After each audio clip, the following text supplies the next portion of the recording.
Bonjour et bienvenue dans nos perspectives financières d'aujourd'hui. Rejoignez-nous aujourd'hui pour notre analyse du monde financier, des derniers événements et des dernières informations sur les marchés. Thomas va nous aider aujourd'hui, depuis la salle des marchés. Ripple a conclu un accord pour acquérir Standard Custody et Trust Company afin d'obtenir une charte fiduciaire new-yorkaise dans le cadre d'une expansion continue de ses licences réglementaires américaines. Cette dernière acquisition fait suite à un accord conclu l'année dernière dans lequel Ripple a acheté une autre société de garde de crypto-monnaies, Metaco. Les investisseurs ont réduit leur niveau de liquidité et augmenté leurs allocations en actions, car ils ne s'attendent plus à une récession économique pour la première fois depuis avril 2022, selon une enquête de Bank of America. Les prix du pétrole ont augmenté en raison des craintes que les tensions au Moyen-Orient ne perturbent l'approvisionnement, mais l'incertitude quant au rythme des réductions potentielles des taux d'intérêt américains et l'impact qui en résulterait sur la demande de carburant ont limité les gains. La dernière session a vu l'action Apple chuter de 0,4%.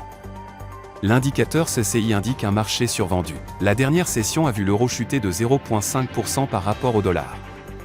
Le signal baissier de l'indicateur stochastique contredit notre analyse technique globale. La paire livre sterling-dollar a fait une légère correction à la baisse lors de la dernière session, perdant 0,2%.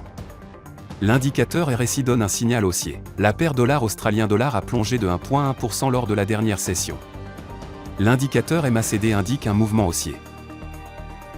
Le produit intérieur brut annualisé du Japon sera publié à 23h50 GMT, le produit intérieur brut du Japon à 23h50 GMT, la production industrielle de l'eurozone à 10h GMT. La variation EIA des stocks de pétrole brut des États-Unis sera publiée à 15h30 GMT, l'indice des prix à la consommation de la Grande-Bretagne à 7h GMT, l'indice de référence des prix à la consommation de la Grande-Bretagne à 7h GMT.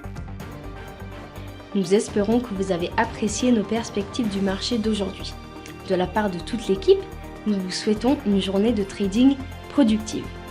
N'oubliez pas de nous rejoindre la prochaine fois pour toutes nos analyses des derniers événements et nouvelles sur les marchés financiers.